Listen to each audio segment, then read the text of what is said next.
Sir presentation syllabus में से होगी।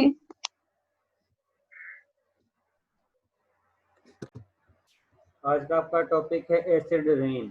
क्योंकि मोस्टली जो है एसिड रेन का मतलब है, एसिड का तो आप लोगों को पता है कि वो वाला मटेरियल या वाटर सॉल्यूशन जिसकी पीएच जो है लेस देन 7 होगी उसको हम एसिडिक सॉल्यूशन कहते हैं। एसिड रेन का मतलब है कि जो बारिश होती है, बारिश का पानी जो है उसकी पीएच 7 से लेस होगी, उसको हम एसिड रेन कहते हैं। और एसिड रेन के डिफरेंट पर मेन रीज़न जो है, सबसे पहला पॉइंट तो ये है कि आप लोगों का जो इन्वायरमेंट है वो पोल्यूटेड हो रहा है, डे बाय डे पोल्यूटेड हो रहा है। और इसमें सबसे मेन पॉइंट जो है वो कार्बन डाइऑक्साइड गैस की एक्सेस है। आप लोगों का इन्वायरमेंट जो है उसमें कार्बन डाइऑक्साइड की quantity day by day increase हो रही है। और आप लोगों को पता है कि कार्बन डाइऑक्साइड वाटर के साथ रिएक्शन करके कार्बोनिक एसिड H2CO3 में कन्वर्ट होता है, जिसकी पीएच जो है वो 5.6 है।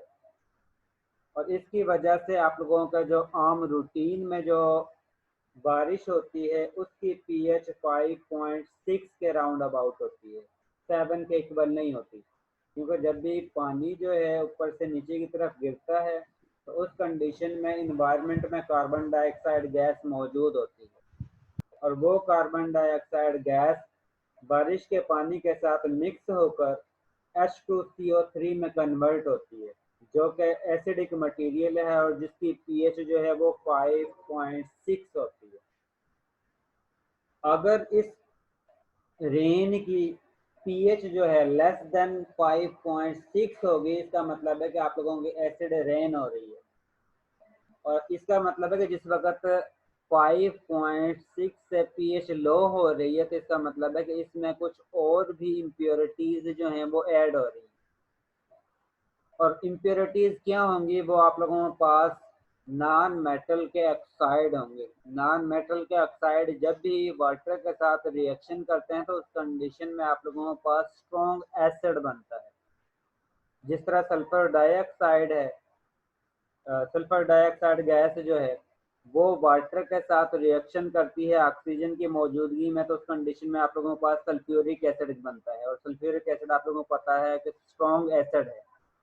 इसी तरह nitric acid sorry nitrogen dioxide environment में मौजूद होती है गैस, और वो वाटर के साथ जिस वक्त रिएक्शन करती है तो उस कंडीशन में आप लोगों के पास नाइट्रिक एसिड बनता है, H2CO3 NO3 बनता है, जो कि आप लोगों के पास स्ट्रॉन्ग एसिड है। और उनकी वजह से ही आप लोगों के इन्वायरमेंट में जो एसिड रेन है, उन नॉन मेटल ऑक्साइड की एक्सेस की वजह से आप लोगों के पास एसिड रेन का सबब बनती है। कि जब भी नॉन मेटल ऑक्साइड की क्वांटिटी इन्वायरमेंट में ज़्यादा होगी, उसी वजह से आप लोगों के पास इन्वायरमेंट में एसिड रेन होगी। क्योंकि उस गैसेस की वजह से आप लोगों के पीएच, इन्वायरमेंट की पीएच जो है वो लेस होना शुरू हो जाती है। और जिस वक्त आप लोगों के इन्वायरमेंट की पीएच जो है वो लेस होगी, इसका मतलब है कि एसिड रेन का सबब बनेगी। जिस वक्त आप लोगों के पास एसिड रेन होती है तो उस कंडीशन में आप लोगों के नुकसान भी ज़्यादा होता है इकोनॉमिक पॉइंट ऑफ व्यू से। और आप लोगों की जो बिल्डिंग्स मटेरियल होती हैं, बिल्डिंग वगैरह होती हैं, उनमें भी आप लोगों को खासा नुकसान होता है। क्योंकि आप लोगों को जो भी बिल्डिंग मटेरियल है उसमें आप लोग मोस्टली जो है वो कार्बोनेट यूज़ करते हो, यानी कि साल्ट यूज़ करते हो। और साल्ट जो है वो एसिड में आसानी से डिज़ोल्व हो जाते हैं। आप लोगों के इन्वायरमेंट में जो है कार्बन डाइऑक्साइड गैस होती है, सल्फर डाइऑक्साइड गैस होती है और नाइट्रोजन डाइऑक्साइड गैस मौजूद होती है। और ये गैसेस जो है वो किस तरह प्रोड्यूस होती हैं, जिस तरह आप लोग कार या बाइक्स वगैरह यूज़ करते हो तो उसकी वजह से आप लोगों के पास कार्बन डाइऑक्साइड गैस जो है वो प्रोड्यूस हो रही है। और उसके साथ आप लोगों के पास स्लाइटली अमाउंट में सल्फर डाइऑक्साइड और नाइट्रोजन डाइऑक्साइड गैस भी प्रोड्यूस होती है। इसी तरह इंडस्ट्रियल एरिया जो है उसमें भी ये तीनों गैसेस जो हैं वो प्रोड्यूस होती हैं।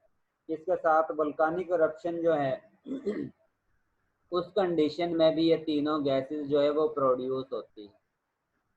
और कुछ बैक्टीरिया जो हैं वो भी इन गैसेस को, जिस तरह नाइट्रोजन डाइऑक्साइड जो है उनको प्रोड्यूस कर रहे हैं, उनकी वजह से भी आप लोगों को इन्वायरमेंट में ये गैस जो है, गैसेस की क्वांटिटी जो है वो डे बाय डे इंक्रीज हो रही है।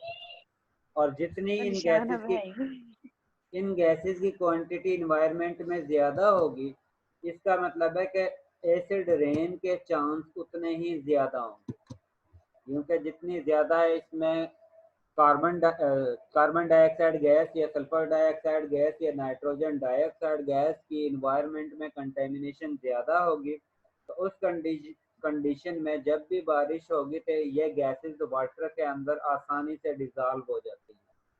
और जिस वक्त ये वाटर के अंदर डिज़ोल्व होती हैं तो उस कंडीशन में ये स्ट्रॉन्ग एसिड में कन्वर्ट हो जाती है, और वो स्ट्रॉन्ग एसिड जो है आप लोगों को नुकसान पहुंचाता है, डिफरेंट वे के जरिए आप लोगों को नुकसान पहुंचाता है। और ये जो गैसेस हैं नॉन मेटल ऑक्साइड की जो गैसेस हैं, इनकी वजह से आप लोगों के इन्वायरमेंट में एसिड रेन होती है। ये गैसेस जो हैं नॉन मेटल के ऑक्साइड जो हैं वो सबब बनती हैं कि आप लोगों के इन्वायरमेंट में एसिड रेन हो। इसके बाद इनका नुकसान क्या होता है? जिस वक्त आप लोगों के पास एसिड रेन हुई है तो उस कंडीशन में इसका नुकसान भी होता है, क्योंकि मोस्टली जो है एसिड मेटल या मटेरियल जो मेटल से बना हुआ है वो एसिड में डिज़ोल्व हो जाता है। और मोस्टली मटेरियल आप लोगों का जो है वो कार्बोनेट होते हैं, और कार्बोनेट जो है एसिड में आसानी के साथ डिज़ोल्व हो जाते हैं। इसके साथ आप लोगों के जो ब्रिज हैं, कार वगैरह या मेटालिक का जो भी स्ट्रक्चर है वो टोटल आप लोगों का डिस्ट्रॉय हो जाएगा, क्योंकि कार्स जो हैं उसमें भी आप लोगों को मेटल इस्तेमाल होती हैं, मेटल के साल्ट वगैरह जो हैं वो इस्तेमाल होते हैं। ब्रिज आप लोग बनाते हो उसमें भी ये इस्तेमाल होते हैं मेटल के साल्ट जो हैं। और वो वाली चीज़ जो मेटल की बनी हुई है तो वो तो ऑलरेडी एसिड रेन की वजह से आसानी से डिज़ोल्व हो जाएंगे, और जिस वक्त वो एसिड में डिज़ोल्व होंगी इसका मतलब है उनकी स्ट्रेंथ जो है उतनी ही वीक होना शुरू हो जाएगी, और जितनी उनकी स्ट्रेंथ वीक होगी इसका मतलब है कि वो डिस्ट्रॉय होना शुरू हो गया। इसके साथ आप लोग मोस्टली सीमेंट जो यूज़ करते हो वो लाइमस्टोन का होता है, यानी कि साल्ट है, उसमें भी मेटल का साल्ट है। और मेटल का साल्ट या सीमेंट जिसके जो आप लोग बिल्डिंग मटेरियल के तौर पर इस्तेमाल करते हो वो भी एसिड में आसानी से डिज़ोल्व हो जाता है। और जिस वक्त एसिड रेन होगी इसका मतलब है कि आप लोगों का बिल्डिंग मटेरियल जिसके ज़रिए आप लोगों ने कंस्ट्रक्शन की हुई है वो डिज़ोल्व होना शुरू हो जाएगा एसिड रेन के साथ। और जिस वक्त डिज़ोल्व होगा तो उस कंडीशन में आप लोगों की जो बिल्डिंग है उसकी स्ट्रेंथ जो है वो कम हो जाएगी, और जिस वक्त उनकी स्ट्रेंथ कम होगी तो उसके गिरने के चांस मैक्सिमम हो जाते हैं। इसके साथ जिस वक्त एसिड रेन होती है वो एसिडिक वाटर जो है नहर या तालाब जो है या समुद्र में चला जाता है, जिसकी वजह से आप लोगों की एक्वेटिक लाइफ जो है वो भी अफेक्ट होती है। जिस वक्त वाटर के पीएच लेस होगी तो उस कंडीशन में जो एक्वेटिक लाइफ है वो भी डिस्ट्रॉय होना शुरू हो जाती है। इसके बाद लास्ट पॉइंट है कि जिस वक्त एसिड रेन होगी तो उस कंडीशन में जिस ज़मीन पर भी एसिड रेन गिरेगी, क्योंकि आप लोगों ने बारिश के पानी ने ज़मीन पर गिरना है, और उस कंडीशन में जो ज़मीन में मिनरल्स मौजूद होते हैं, जिस तरह आप लोगों का जो ये पथरीली इलाका है वहाँ पर मोस्टली जो है मिनरल्स मौजूद होते हैं। उस कंडीशन में वहाँ पर जिस वक्त बारिश होती है तो वो बारिश का पानी जो है मिनरल्स को अपने अंदर डिज़ोल्व कर लेता है, और डिज़ोल्व करके डिफरेंट वे से समुंदर तक पहुँचता है। और जहाँ से भी वो गुजरेगा इसका मतलब है जो भी प्लांट्स वगैरह उसके रास्ते में आते हैं, क्योंकि प्लांट्स जो है वो तो वाटर को ऑब्जॉर्ब करेंगे, और जिस वक्त वो ऑब्जॉर्ब करेंगे तो उस कंडीशन में उनको नुकसान पहुंचेगा एसिड रेन की वजह से।